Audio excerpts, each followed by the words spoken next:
बिस्मिल्लाहिर्रहमानिर्रहीम। अस्सलामुअलैकुम। आप देख रहे हैं K92 न्यूज़ और मैं हूं आपकी मेज़बान नाइला भट्टी।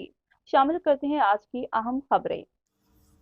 शहर कायद कराची मुकद्दस माह रमजान मुबारक शुरू होते ही शहरियों को महंगाई के साथ बदअमनी का बदतरीन मसले से परेशान रहे।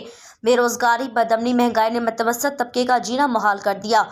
जिस मुकद्दस महीने में शैतान को तो कैद किया गया, लेकिन इसके पैरोकारों ने कई लोगों की जान ले ली। कई बच्चों के सर से बाप का साया ही छीन लिया। शहर का कोई भी जगह महफूज नहीं रही।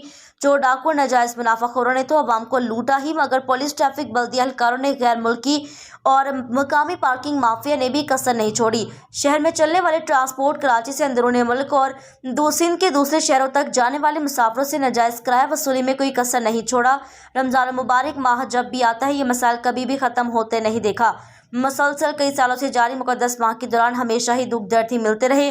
ना हुकूमत, ना ही अवाम की भलाई और खिदमत के दावेदार इदारों की अवाम के लिए मुकद्दस माह में कोई भी रिलीफ देखने में नहीं आया। रिपोर्ट महबूब रिंद, K92 न्यूज़, कराची।